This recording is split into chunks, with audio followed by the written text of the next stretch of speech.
The future of this planet is dark, with Code leading it to the worst future for everyone due to what he has done to the Tentals. But Boruto has seen it all. The future that awaits the village is clear to Boruto, leaving us with two problems. What did Boruto see, and will Boruto be able to prevent this dark future? As Boruto's focus isn't on Kawaki or even stopping the omnipotence. Boruto doesn't care about that. What he has to do is protect this world, even if he is wrongfully hated. Boruto's new story now begins, with its theme being if one can change the future/destiny. And this arc will reveal the answer to that question. But one of the questions that has to be answered is how? How is Boruto able to know the demise that awaits the planet? How does Boruto know so much about the Tentals? The most popular theory at this moment is that Boruto has gone back to the past, and this theory is extremely popular on TikTok, so let's break it down. To the question of how does Boruto know so much, the answer that this theory proposes is that Boruto went back to the past, where he was able to learn the truth about the Tentals. And this may have been foreshadowed before the Boruto series came to be. So let's discuss all the foreshadowing that has been given to us that hints to this theory being true. First of all, Code says that he fought Boruto in the time skip, but after that, he was looking for Boruto continuously, but just couldn't find him, as if he had simply vanished from this world. Secondly, Boruto knows so much about the Tentals, and it is in the Naruto series and in that timeline that we are first introduced to the Tentals. Next, we see that in the time skip arc, we have Otsutsuki's who have technology that allows them to go back in the past in various events that occurred previously. Last but not least, we see a shadowy figure with a cloak in the fight between Kaguya, Team 7, and Obito. It is that person who is on the mountain. All of these things have led a large majority of people to believe that Boruto went back to the past to learn about the Tentals and potentially even do something or take something from that timeline. This decision to go back to the past on Boruto would have been a great decision, as it would have allowed him to go back to the past and learn about the Tentals, but also hide from people like Code and various shinobis who have been tasked with looking and capturing Boruto. However, the problem arises when we discuss if there was really a shadowy figure in that location in the mountain, as a lot of people believe that that shadowy figure is simply Sakura. Sakura went there as she was gearing up to fight Kaguya, and she was left there after Obito came to help Naruto and Sasuke out. So what you must do is determine whether that was Sakura or not. In chapter 687 of Naruto, we see Obito and Naruto with what appears to be a shadowy figure behind them. So the first step would be to determine where everyone else is supposed to be. Kakashi and Obito are running to go and protect Naruto and Sasuke from Kaguya's Bone Ash Jutsu, which would have killed Sasuke and Naruto instantly. But Obito protected Naruto and saved Kakashi, who was going to run to protect Sasuke. So we know everybody's location apart from Sakura. Whenever you're analyzing something, you have to make sure that you are the least biased possible, or else there is simply no point in analyzing anything if you're just going to lie to yourself. The shadowy figure is not a mistake. There is definitely someone there, as it is shown in the anime too, as you can see right here. But if you go back a couple panels, because I am sure a lot of people didn't actually read this chapter, you would see that Obito and Sakura are together a couple panels ago. Then we see Obito, who jumps off a cliff to save Naruto and Sasuke. Kakashi runs straight as shown by the lines, and Obito jumps down from a cliff as also shown by the lines to save Naruto and Sasuke. He, prior to that, was with Sakura. If you look in the anime version, this is also made very clear. There are triangle things on the cliff where he is with Sakura, and when he jumps down, there are also these triangle gravity patterns that are also on that same landscape.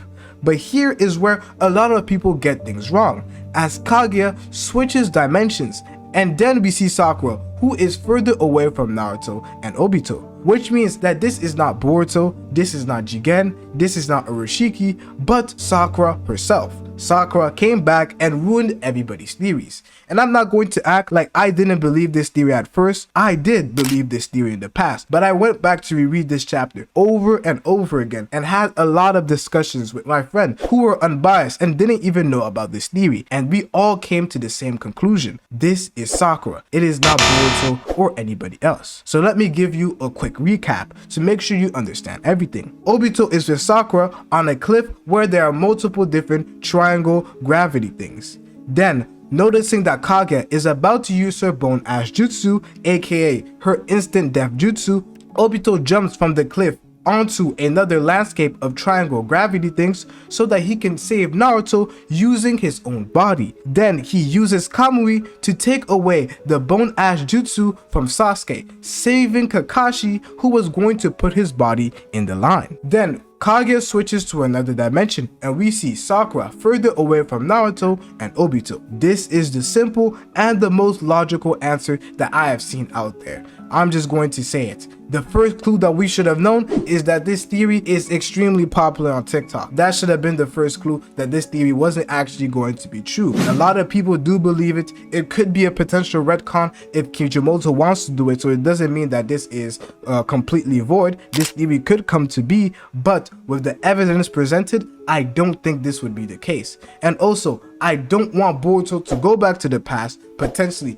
influence the Naruto series and its writing. I don't think Kishimoto would want to do something like that and potentially risk having things in the Boruto timeline potentially affect the Naruto timeline, and then it would become like Dragon Ball Super with the Zamasu stuff. We all didn't like that arc, so I don't think we're going to see that again. I don't think Boruto went back to the past to go and see something in that timeline, because you also have to remember, if Boruto was going back to the 4th Great Ninja War, then it would mean that we would already know what this threat is, but we clearly don't know what the threat is, so Boruto would gain no knowledge by going to the 4th Great Ninja War timeline. I don't think there's any information that Boruto would get, because if there was, we could have already known what is awaiting the planet, but we don't. So we are back to square one. How did Boruto find out so much information about the Ten Tails, and how is he able to know the outcome that awaits this planet? This is where a lot of people would say that Momoshiki must be the one who told him about the Ten Tails and almost gave Boruto a heads up of what may potentially await the planet. We know that Momoshiki has thousands of years of experience and that he has been eating multiple different chakra fruits, and in chapter 75 we come to learn that he knows about people like Shiba Otsutsuki, which displays his level of knowledge, as in that very same chapter Momoshiki tells us that he knows almost all the various different types of Shinjustu that are out there, when he says, "I too have observed this plane a long time ago and have intimate understanding of all Shinjutsu." However, he did not understand where exactly Ida's abilities came from, as he didn't believe that was a Shinjutsu ability. But it was only after chapter 75 that he found out what exactly was Ida's charm ability, but he refused to tell Boruto. And we know what happens next. Boruto loses everything in an epic turn of events, as Ida's powers originate from the gods of the gods, Shiba Otsutsuki, and her power was omnipotence, which allows her to turn a simple wish into reality. Remembering this just brings back all the best memories I had with chapter 79. It was an amazing chapter. But Kishimoto is building another prophecy-like event right now, and Boruto is the one this time telling the prophecy that awaits Code and this planet as a whole. But I don't believe this is the exact answer. I don't think Momoshiki has pre-existing knowledge on Code and the Ten Tails, because it is made quite clear that Code has done something to the Ten Tails that resulted in this, meaning that this may be one of the first times this has ever happened. As pay attention to what Boruto is saying and try not to get swayed by the way Boruto sounds so cool. I know he became that guy.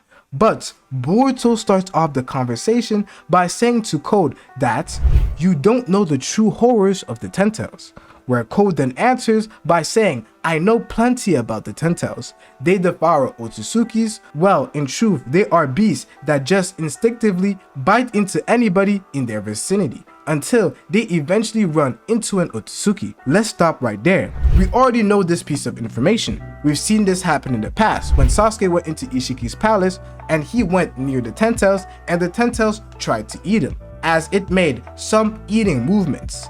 This was the same with Jigen, who pulled up next to it and it also tried to eat him. The key thing here is that the 10 tails is supposed to act off instinct, meaning it is an untrained animal operating strictly off instinct, which is why it goes berserk all of the time and ultimately had to be split into 9 Biju, who became sentient beings, meaning that they were able to think and have some sort of rationality, which is quite evident when we see Kurama, who literally came up with a scientific ability like Baryon Node, which displays that he had the mind and the capabilities of understanding these various different concepts. Make sure you keep this in mind because we're going to come back to this later. So continuing, Boruto says this: "That might normally be the case, but these ones are different, thanks to you enhancing them."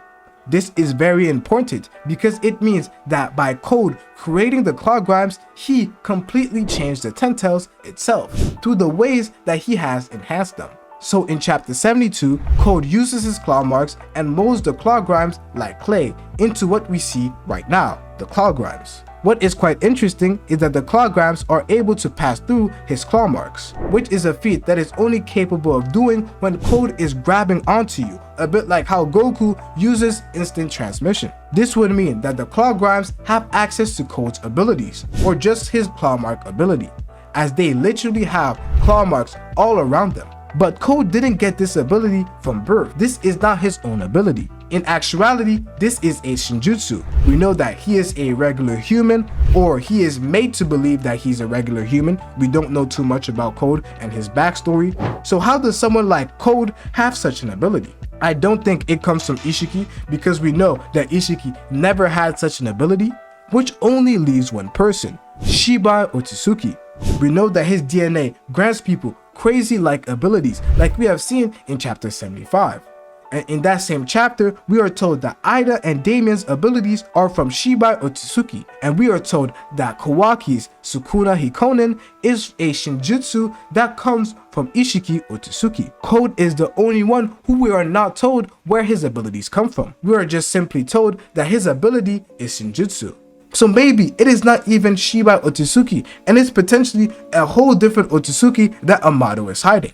I just thought of this right now, but we still don't know who the missing Otsutsukis are, the ones that we saw in chapter 35, which makes a lot of sense now. Maybe Code has an ability from these Otsutsukis that we see in Ishiki's palace. Maybe it is from Shibai, or it's from one of the missing Otsutsukis that we see in Ishiki's palace. But nonetheless, by Code creating the claw grimes, he mixed his chakra, which may come from Shibai Otsutsuki, or the missing Otsutsukis, which have resulted in him enhancing the 10 tails as a whole. As we now see that the claw grimes have been granted new abilities, they can go through Code's claw grimes, and it seems like the 10 tails has evolved. And just like Otsutsuki's, it appears like these claw grimes are evolving. By Code mixing his chakra with the 10 tails, it seems like he has created an evolved version of the 10 tails, which is sentient, or a mixed version of the 10 tails with Otsutsuki DNA and part 10 tails DNA, which created some sort of crazy hybrid race Otsutsuki being. I don't know what we would call that, but some crazy being completely different from what we have seen before, which may very well become an unstoppable threat, leading to an even worse future than Code planting a chakra fruit and destroying this planet entirely. And I would say that we are given a pretty big clue for this being the case, as in the very same chapter, we see one of the claw grimes evolve, which he is literally described as a superior being by Shikadai. And he also starts mustering words, which is a feat that is impossible for the 10 tails to do. The 10 tails always made animalistic sounds that were incoherent and were not understandable. But this superior claw grime with the Renegon was able to address Kawaki, calling him an Otsutsuki. And it's even kind of interesting that this claw grime was the one who didn't try to bite someone, as we see all the other claw grimes always try to bite someone off first contact. But the evolved one grabbed Kawaki by the neck and slammed him to the ground and didn't even try to bite him until he found out that Code was an Otsutsuki. That's when he tried to bite him. but Shikadai was there and had paralyzed them, which means that by grabbing Kawaki, the Clawgram was able to figure out that Kawaki was an Otsutsuki, and it was only after that he attempted to bite Kawaki, but Shikamaru used his shadow paralysis. This makes perfect sense to me, and shows that the Clawgrams have become an even bigger problem, as the Clawgrams who are not yet evolved just bit people randomly and turned into trees that would never bear fruits, which is why I personally don't believe that they evolved by eating people, which explains why the evolved Clawgram didn't try to eat Kawaki before he figured out that he was an Otsutsuki, which would give us a pretty big clue that they don't evolve by eating people and that they simply evolve passively through time, which is even worse than evolving by eating people, because this doesn't require anything. The more time you give these people to be alive and to continue observing everything that is going on, the greater threats you are building. This is quite evident and tells us that these Clawgrams are developing a mind of their own, and it won't take too long for them to rebel against Code. And this is what seems to be foreshadowed right now, as Boruto tells Code you need to scrap them while you still hold their reins, or else we'll end up in the worst future for everyone. This makes so much sense to me when you realize that the Clawgrams are developing a mind of their own, which means that they will be able to rebel against Code. This is why Boruto tells Code to get rid of them right now, while he still has control over them, meaning that there will come a time where Code loses control of the Clawgrams, leading to the worst future for everyone.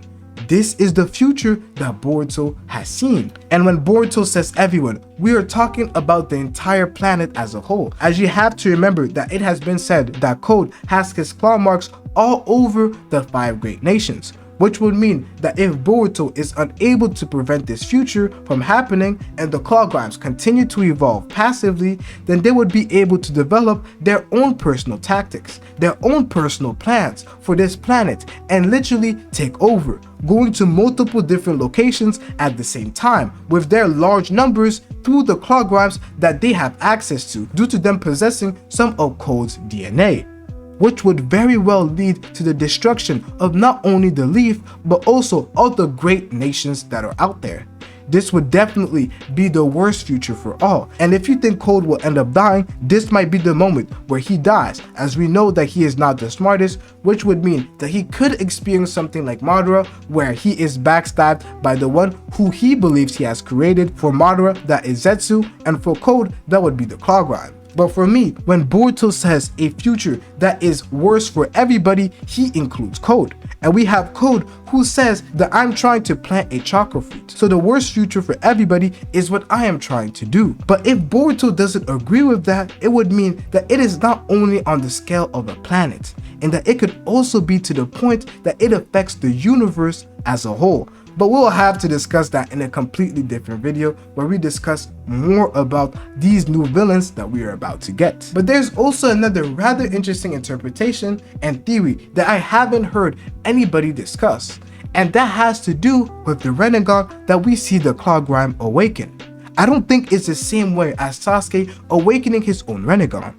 It's more like Nagato or maybe Obito when he had control of all the Jinchurikis, and we saw all of them with the Rinnegan, where each of their eyes are connected and allows each other to see the various locations that they are looking at. All these different eyes are connected and serve as additional eyes for the person who is controlling them. So in this case, the Clawgram that we are seeing is under control of a superior Clawgram, and by the Rinnegan appearing on that Clawgram, it signifies that that superior Clawgram was looking into the battlefield and trying to figure out what was going on.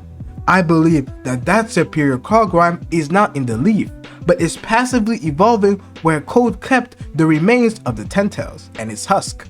And that will be the new villain that will replace Code and end up backstabbing him, and just like Black Zetsu, as he is chilling and passively evolving, observing the fight that is occurring in the village and learning and adapting. But we still haven't answered the question of how exactly Boruto was able to see the future. I don't think he went back to the past because one is probably Sakura, and there isn't a lot of information that he could learn in the 4th Great Ninja War that would give him information on the future that awaits the planet. It is also not that Momoshiki told him, because it is something that Code did to the 10 Tails. It's not something that may have occurred in the past. So I don't believe that Momoshiki has seen evidence of this happening before. However, I do believe that Momoshiki played some sort of part into this. As in chapter 75, we are told that not only are Boruto and Momoshiki's minds, they are merging, but we are also shown the result and outcome of their mind merging. As Boruto is now able to see the same tableau as Momoshiki, which allowed him to see the future that awaits him. And this was about 3 years ago. So imagine the state that Boruto and Momoshiki's merger is in right now. On top of the fact that Boruto has probably mastered Momoshiki's abilities, reinforcing this idea, Boruto would also have access to Momoshiki's Shinjustu, which allows him to see the future, which is what I believe allowed him to see the worst future for everybody.